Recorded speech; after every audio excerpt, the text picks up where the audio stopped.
Hello everybody and welcome back to Screenstairs and welcome to my review for Supernatural Season 3. As you know, I am reviewing all the Supernatural seasons. I've already done Season 1 and 2 on the channel. Time for Season 3. Season 3 was a bit shorter than all the other seasons. It was only 16 episodes, and that is because there was a writer's strike going on at the time and the season had to be reduced.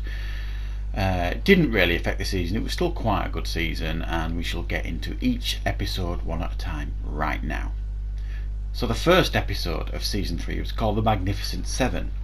I've given it a score of 8 out of 10, and this follows directly on from the end of Season 2 when they opened the gates of hell very briefly and quite a few demons got through. So this episode deals with that, and then essentially they are dealing with the 7 deadly sins, the demons of the 7 deadly sins in this episode. And we are introduced for the very first time to a new character called Ruby in this season, who is a demon who is apparently there to help Sam and Dean, Sam in particular, by helping them take out the demons of the 7 deadly sins. Overall, a pretty good opening to Season 3, I think. Episode 2 was called The Kids Are Alright, and I've given this a rating of 8 out of 10 as well. This was a bit of a slower paced episode, but it was fun in a lot of ways, and this was the episode where Dean went to meet up with an old flame.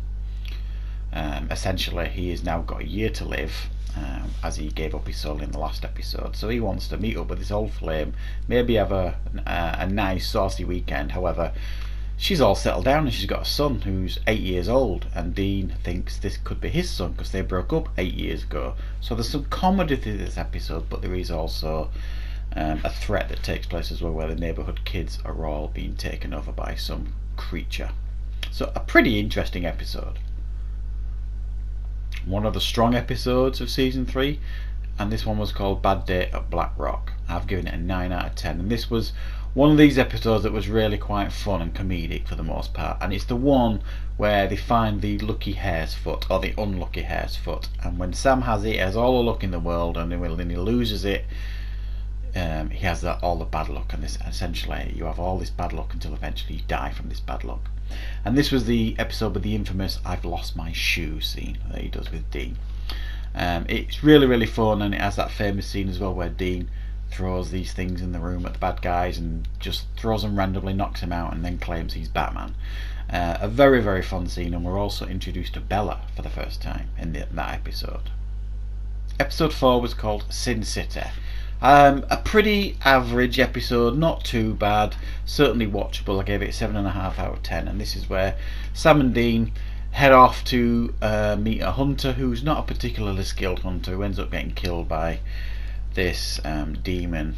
Sam and Dean investigate, and Demon has quite an interesting, when he's trapped underground with a demon, he has quite an interesting one-on-one conversation with this demon, and almost develops a mutual feeling of respect for each other. So it has some interesting things in this episode, but it's just not one of the strongest of the season, I certainly don't think anyway. Episode 5 was called Bedtime Stories, and again I've given this a 7.5 out of 10. I don't think this was one of the strongest of the season. It was an interesting concept, an interesting idea, where essentially this small town is being taken out by fairy tales, and it turns out that these are being dreamt by this girl who was put in a coma, poisoned and put in a coma when she was 8 years old. I think she was 8 years old. Her father's like the head physician at this, head doctor at this hospital. He's keeping her in a coma, but he's reading her fairy tales, and she's projecting these fairy tales onto the town and killing people. That's essentially the story here. An interesting idea, it's just not an overly interesting episode. Episode 6, Red Sky at Morning. I've given this one an 8 out of 10. We are again introduced to Bella in this episode, who had quite a big part to play in this season. Some people liked her, some people didn't. I quite liked her as a character. And in this episode, there is like a ghost ship that turns up at this harbour at this American city. Sam and Dean investigate, and they realise that Bella is, for her own greedy intentions, is there to pick up, she basically finds artifacts, grabs them and sells them for a price to the highest bidder. She's only in it for her own self gain. However, when she sees this ship, and if you see it die, she realises she needs Sam and Dean's help. Episode 7, Fresh Blood. 8 out of 10 for this episode, a pretty decent episode. This was the one where Gordon, who has been their nemesis for a couple of seasons now, in particular Sam's nemesis, is on the trail of Sam and Dean, who are also on the trail of a vampire. Gordon gets jumped by this vampire and turned, which makes him an even more terrible, nasty adversary for Sam and Dean, as he has these newfound abilities to take Sam out, and then he kind of says he's gonna kill Sam, and then he's gonna do the right thing and kill himself. So Sam and Dean have to really take care and try and take care of Gordon before he takes care of them. Another very strong episode here, a very supernatural Christmas. One of the quite comedic episodes, but actually quite tender and touching as well by the end, when Dean wants to have a nice Christmas because he thinks it's going to be his last Christmas because he's going to hell. Sam doesn't want one because he's never enjoyed Christmas because he didn't have a good one growing up. So you get a nice touching scene at the end where they decide to share Christmas together, which is, in fact, I think it made my wife cry. And in between all that, it's about these pagan gods that are preying on this town and taking them out and doing human sacrifices, and there is some very funny scenes in this one. I really do think so, and it's a very strong episode. Episode 9 was Maleficarium. Again, pretty average episode, watchable for sure, but it didn't really do it for me. This was the one about the witches' coven, these 3 witches who are in way over their head in this small US town, and they're using these spells to give themselves an advantage in life. However, they all start falling by the wayside, as do some of the town folk. Sam and Dean investigate, and it actually turns out that there is a very powerful demon that might be controlling everything in the hopes to get hold of Sam. Like I said, it's an okay episode, but nothing particularly stands out in it. Episode 10, Dream a Little Dream of Me. I gave this one an 8 out of 10, and this was the episode where Sam and Dean have to basically do some kind of spell, take this potion in order to be able to jump in Bobby's head, who is in some kind of weird coma. He's been put there in this coma, and he's kind of trapped in his own dreams. And Sam and Dean have to jump in his dreams to try and save him. However, the person that is doing this is a bit like a Freddy Krueger type thing, and he plays games with both Sam and Dean in their dreams as well. So it's quite an interesting episode. There's some fun things, and there's a great scene with Dean confronted with his demon self, which is quite an interesting scene. Episode 11, Mystery Spot. Probably the highlight of the season. I don't think many would disagree. 9.5 out of 10. This was the episode. It was like Supernatural's version of Groundhog Day. The episode where we meet the trickster again, and Sam has to keep reliving the same day over and over again because Dean keeps dying this day in weird, over the top, elaborate and hilarious ways, and he's got to keep investigating to try and figure out what's going on and find out how he could stop Dean from dying and getting this day to move forward. It actually turns quite dark at the end of this episode, but it's a massively impressive episode, huge fun. Quite another strong episode here. Episode 12 is Justin Bellow, and I give it an 8.8 out of 10, almost a 9. But it is a strong episode. It's where Agent Hendricks, who you may remember in previous seasons has been chasing Sam and Dean from the FBI, finally catches up with them. They get arrested, put in this jail cell. However, it becomes a bit like Assault on Precinct, the John Carpenter film. It becomes a little bit like that in the sense of they are surrounded then by demons, trapped in, and they all have to fight together to figure a way out of this. And this is a good episode as well because Agent Hendricks finally realises the good that Sam and Dean do in the work that they do. So I like this episode.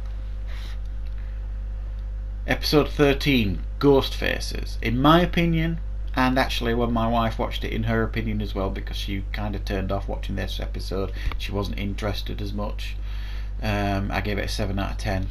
It was just okay. It's certainly watchable. You get some half decent scenes with Sam and Dean, and they kind of do it in the found footage style, this film, because if you remember, the Ghostfacers were in the previous season in an episode, and they come back here, and it's basically them doing their own investigation. Sam and Dean turn up, and it's all done in a found footage style. It's just not a particularly interesting episode overall, and I think the weakest. Episode 14, Long Distance Call. I gave this one a 7.8 out of 10. This one had a decent creature, if you like. It's about this creature that uses phone lines to manipulate people into thinking people who have died who are close to them are trying to contact them. However, once they gain their trust and they think it is their loved one, they try and convince them to take their own lives. And once they do, this creature then can feed off them. Dean gets manipulated by this creature. He thinks his dad, John Winchester, is phoning him. However, it clearly isn't this creature, and they have to try and figure out what's going on before this creature basically takes out Dean. Episode 15, Time is on My Side. This episode was good in a few ways. I gave it an 8 out of 10. It had Billy Drago, the legendary B-movie actor, making an appearance as some kind of doctor who can't die. He just keeps regenerating himself by replacing his organs and things. And Sam thinks this might be a good way to save Dean, because time's running out. They've only got a few weeks left, and Dean's going to hell. The hellhounds are going to be coming for him. So Sam wants to investigate, see if this can be of help to Dean, and Dean's got his own plans. He wants to go off and do his own thing to try and figure out how to save himself. So overall, pretty interesting episode once again. And the final episode, episode 16, No Rest for the Wicked. I gave this a 9.9 out of 10. A strong episode to end the season. Essentially, Lilith, who has popped up occasionally during the season, is going full on psycho and has taken over like this suburban area. And Sam and Dean are going to go and try and take her out because she holds the contract to Dean's soul and going to hell. So they think they can go and stop her. However, things don't really go according to plan. And unfortunately, at the end of this episode, as you are aware if you've seen the season, Dean gets dragged to hell by the hellhounds, which is a pretty horrific scene. And so there you go. That is my review for all the episodes in season 3. I'm giving the season overall an 8 out of 10. I do think it's a good season. I think it's the weakest of the first 3 seasons. I think there were too many weak episodes here, but the good episodes really stand out. Are very Supernatural, Christmas, and Mystery Spot, things like that. There are some truly classic episodes in this season, but just not enough of them. And like I say, it was cut short to 16 episodes because of the writer's strike. I don't think it necessarily harmed the season. It kind of forced it to focus more on how they're going to save Dean from going to hell, which was a constant reminder throughout the season. I thought the introduction of Ruby and Bella actually was okay. A lot of fans don't particularly like their introductions, but I thought they worked quite well, particularly Bella.